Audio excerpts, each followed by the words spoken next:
Manipulation. মানুষকে নিয়ন্ত্রণ করার একটি অদৃশ্য কৌশল। আপনি কি জানেন, প্রতিদিন আপনার চিন্তা, সিদ্ধান্ত এবং আবেগ সবকিছুই ম্যানিপুলেশনের শিকার হতে পারে। হয়তো আপনি বুঝতেও পারছেন না, কিন্তু কেউ আপনার আচরণ এবং বিশ্বাস নিয়ন্ত্রণ করছে। তাহলে ম্যানিপুলেশন কি? ম্যানিপুলেশন হলো একটি মানসিক কৌশল যেখানে অন্য ব্যক্তির উপর প্রভাব বিস্তার করে তাদের নিজের ইচ্ছা অনুযায়ী সিদ্ধান্ত নিতে বাধ্য করা হয়। কিন্তু এটা সরাসরি আদেশ দেওয়া নয়, এটা অনেকটাই অদৃশ্য এবং সূক্ষ্ম। মানুষকে বোঝানো হয় যে সিদ্ধান্তটি তাদের নিজের, কিন্তু প্রকৃতপক্ষে এটি একজন ম্যানিপুলেটরের পরিকল্পিত ফাঁদ। কিভাবে ম্যানিপুলেশন কাজ করে?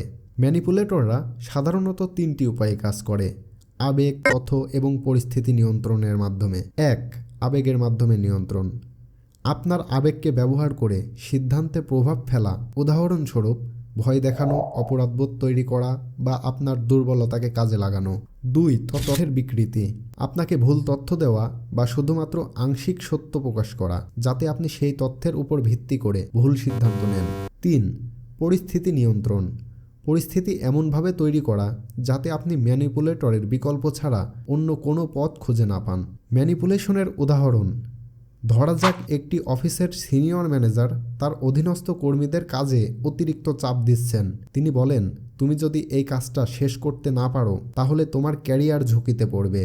এটাই এক ধরনের ম্যানিপুলেশন। আরেকটা উদাহরণ হতে পারে, মিডিয়াতে সামাজিক মাধ্যম বা বিজ্ঞাপনগুলো আপনাকে প্রোডাক্ট কিনতে বাধ্য করার জন্য আপনার ইমোশনাল ট্রিগার ব্যবহার করে।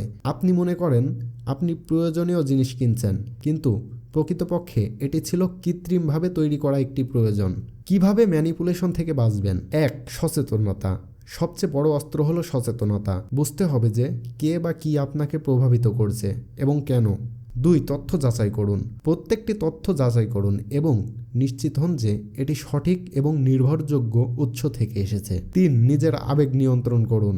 আপনার আবেগকে নিয়ন্ত্রণ করুন এবং আবেগের ভিত্তিতে কোনো সিদ্ধান্ত নেওয়ার আগে একটি ধাপ পেছনে গিয়ে চিন্তা করুন। 4. না বলতে শিখুন। সব কিছু মেনে নেওয়ার প্রয়োজন নেই। আপনি যখন কোনো অস্বস্তিকর পরিস্থিতিতে পড়বেন তখন না বলতে দ্বিধা করবেন না। ম্যানিপুলেশন একটি শক্তিশালী অস্ত্র, কিন্তু এটি যতই শক্তিশালী হোক না কেন, আপনার সচেতনতা এবং আত্মবিশ্বাসের সামনে এটি দুর্বল হয়ে পড়বে। আপনি যদি নিজের চিন্তা ও সিদ্ধান্তের নিয়ন্ত্রণ নিজের হাতে রাখতে পারেন, তবে আপনি কখনোই ম্যানিপুলেশনের শিকার হবেন না। আপনি আপনার জীবন এবং সিদ্ধান্তের প্রকৃত নিয়ন্ত্রক, এটা ভুলে যাবেন না।